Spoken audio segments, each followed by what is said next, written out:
ಎಲ್ಲರಿಗೂ ನಮಸ್ಕಾರ. ನಾವಿಲ್ಲಿ ಬಾದಾಮಿ ಹಲ್ವಾ ಮಾಡೋದು ಹೇಗೆ ಅಂತ ನೋಡೋಣ. ನಾನಿಲ್ಲಿ ಬಾದಾಮಿ ಹಾಗೆ ಗೋಡಂಬಿನ 2 ಅವರ್ಗಿಂತ ಮುಂಚೆನೇ ನೆನೆಸಿಟ್ಕೊಂಡಿದ್ದೀನಿ ಬಿಸಿನೀರಿನಲ್ಲಿ. ನಾನಿಲ್ಲಿ ಬಾದಾಮಿ ಸಿಪ್ಪೆ ತಗೊಂಡಿದ್ದೀನಿ. ಬಾದಾಮಿ ಹಾಗೆ ಗೋಡಂಬಿ 1 ಕಪ್ ಆಗೋಷ್ಟು ನಾನಿಲ್ಲಿ ಹಾಕ್ಕೊಂಡಿದ್ದೀನಿ. ಹಾಗೆ 1 ಗ್ಲಾಸಷ್ಟು ನಾನಿಲ್ಲಿ ಹಾಲನ್ನ ಹಾಕ್ಕೊಂಡು ಚೆನ್ನಾಗಿ ನೈಸಾಗಿ ರುಬ್ಕೊಂಡಿದ್ದೀನಿ.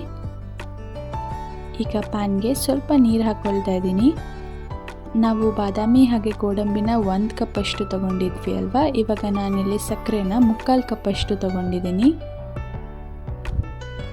ಈಗ ಸಕ್ಕರೆನ ಪಾಕ ಥರ ಏನು ಬೇಯಿಸ್ಕೊಳ್ಳೋದು ಬೇಡ, ಈ ಥರ ಫ್ಲೋಯಿಂಗ್ ಕನ್ಸಿಸ್ಟೆನ್ಸಿಗೆ ಬಂದರೆ ಸಾಕು.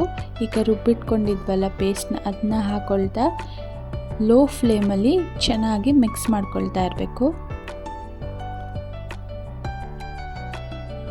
ಈ ಥರ ಕ್ರೀಮಿ ಕನ್ಸಿಸ್ಟೆನ್ಸಿಗೆ ಬಂದಾದಮೇಲೆ ನಾವಿಲ್ಲಿ 2 ಸ್ಪೂನಷ್ಟು ತುಪ್ಪ ಹಾಕ್ಕೊಳ್ತಾ ಇದ್ದೀನಿ. ಈಗ ಕೈ ಬಿಡ್ದೇ ನೀಟಾಗಿ ಮಿಕ್ಸ್ ಮಾಡ್ಕೊಳ್ತಾ ಇರಬೇಕು. ಈಗ ನಾನಿಲ್ಲಿ 2 ಅವರ್ಗಿಂತ ಮುಂಚೆನೇ ಕೇಸರಿನ ಹಾಲಲ್ಲಿ ನೆನೆಸ್ಕೊಂಡಿದ್ದೆ, ಅದನ್ನು ಕೂಡ ಹಾಕ್ಕೊಳ್ತಾ ಚೆನ್ನಾಗಿ ಮಿಕ್ಸ್ ಮಾಡ್ಕೊಳ್ಳೋಣ.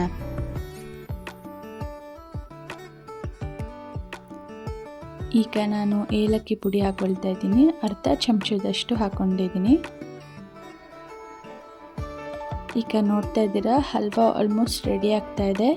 ಈಗ ನಾನು ಬಾದಾಮಿನ ಚಿಕ್ಕ ಚಿಕ್ಕದಾಗಿ ಕಟ್ ಮಾಡಿ ಇಟ್ಕೊಂಡಿದ್ದೀನಿ, ಅದನ್ನು ಕೂಡ ಹಾಕ್ಕೊಳ್ತಾ ಇದ್ದೀನಿ. ಈಗ ನೋಡ್ತಾ ಇದ್ದೀರಾ, ಈಗ ಹಲ್ವಾ ಪೂರ್ತಿಯಾಗಿ ರೆಡಿಯಾಗಿದೆ.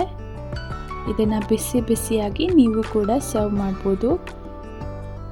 ನೀವು ಕೂಡ ಟ್ರೈ ಮಾಡಿ, ಹಾಗೆ ಹೇಗೆ ಬಂತು ಅಂತ ನಮಗೆ ಕಮೆಂಟ್ ಮೂಲಕ ತಿಳಿಸಿ. Thank you all.